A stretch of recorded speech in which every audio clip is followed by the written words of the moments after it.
c'est quoi pour un comédien chercher? Vous cherchez quoi? Ah bah, la quête, le Graal, l'impossible quête. Toujours, le travail n'est jamais fini. Et puis moi, je suis un éternel insatisfait, donc je cherche toujours le mot à remplacer par un autre. Enfin voilà, c'est toujours pour moi une quête. Et sur le plateau, on peut tout changer au dernier moment. Bienvenue dans l'Interview Culture. Notre invité du jour navigue avec aisance de la comédie au drame, du rire aux larmes.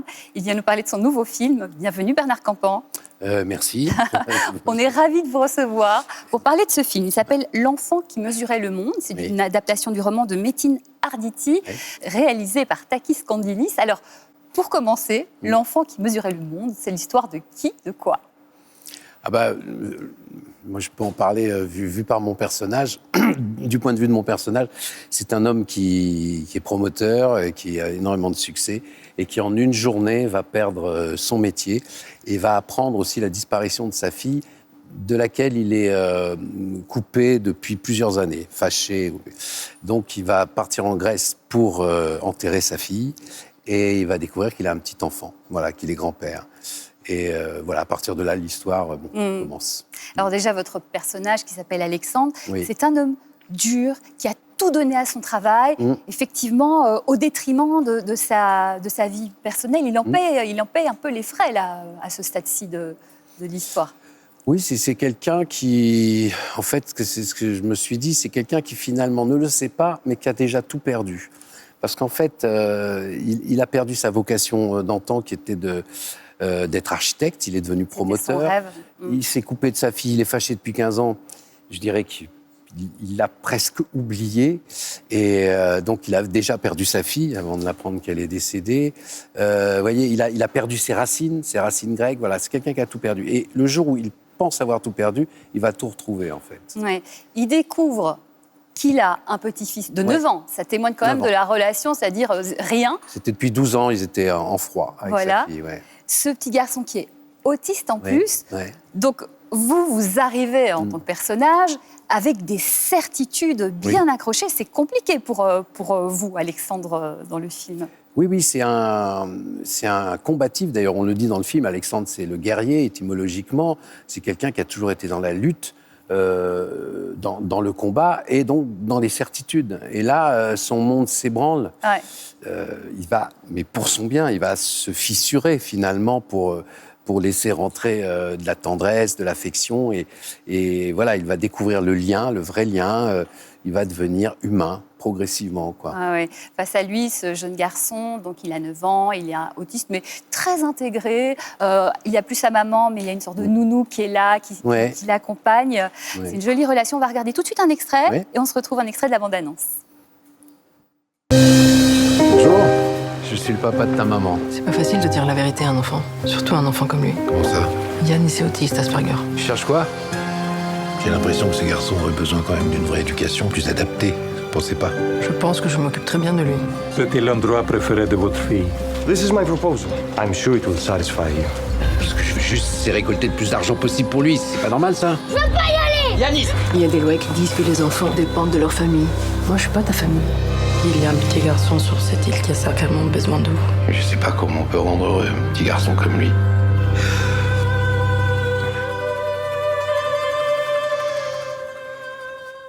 Bernard Campan, on parlait de la capacité de travail de cet homme-là, Alexandre, qui aussi est un point commun avec vous. Takis Kandilis, le réalisateur, dit « J'ai été étonné de voir à quel point Bernard est un travailleur acharné. Il a le script tout le temps. Il cherche, il passe son temps à chercher sur le plateau. » Alors, pour les personnes qui ne connaissent pas ce métier de comédien, c'est quoi pour un comédien chercher? Vous cherchez quoi? La quête, le Graal, l'impossible quête. Toujours, le travail n'est jamais fini quand on est dans le cinéma, que ce soit dans l'écriture, dans le jeu. Donc, je cherche toujours à être au plus juste. Et on a l'impression que c'est sans fin. Donc, et puis moi, je suis un éternel insatisfait, donc je cherche toujours le mot à remplacer par un autre. Enfin voilà, c'est toujours pour moi une quête. Mais oui, tout le temps, je travaille. Et sur le plateau, on peut tout changer au dernier moment. On peut tout d'un coup avoir une idée, une vision, et se dire, mais non, là, on est dans l'erreur. Et c'est ça qui est formidable, c'est que tout soit tout préétabli, c'est pas intéressant. Moi, j'aime bien être sur un fil et puis donc être en recherche. Ouais. Oui, alors vous étiez face à vous avec ce jeune comédien, Raphaël Brottier, ouais. La jeune génération. Il dit « Bernard me donnait souvent des conseils ». Ça devait être émouvant pour vous. Lui, son rêve, c'est de faire du cinéma, de faire rêver les gens. Il y a une sorte de transmission et de filiation, et en parallèle au film, d'ailleurs, on parle de filiation. Oui, c'est vrai que c'est un film dans lequel il y avait beaucoup de choses qui étaient en miroir entre le film et la vie. Mais c'est vrai que les rapports avec Raphaël, qui a été formidable sur le tournage, qui est un petit garçon adorable, très consciencieux, beaucoup plus professionnel que beaucoup de comédiens. Il y avait on retrouvait ce rapport de grand-père à petit-fils ou d'adulte à enfant. Moi, j'aimais bien, si je pouvais, lui donner... Mais je n'avais pas besoin de lui donner beaucoup de conseils, hein. Il était coaché, d'une part, par un garçon qui s'appelle Luc. Il y avait Takis, il y avait moi. Enfin, voilà, il était bien entouré. Et puis aussi Maria Apostolokea, là, qui joue Maraki, qui est formidable.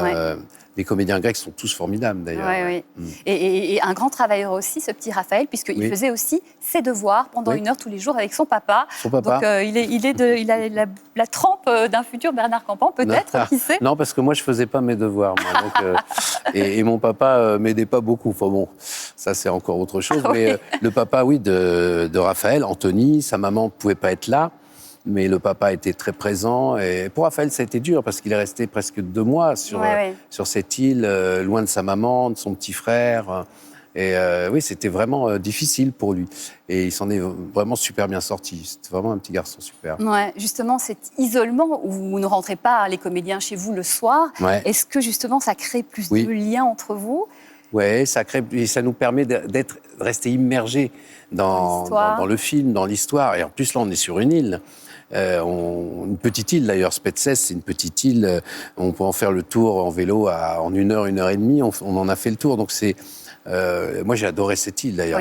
Quand on en est parti pour aller à Athènes tourner quelques scènes, près d'Athènes, j'avais un peu le mal du pays, quoi. J'avais le mal de cette île où tous ces petits bateaux comme...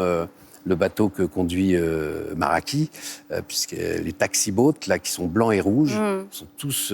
moi, j'ai adoré ces petits bateaux, tous différents. Au premier coup d'œil, on se dit, c'est tous les mêmes. Aucun n'est pareil.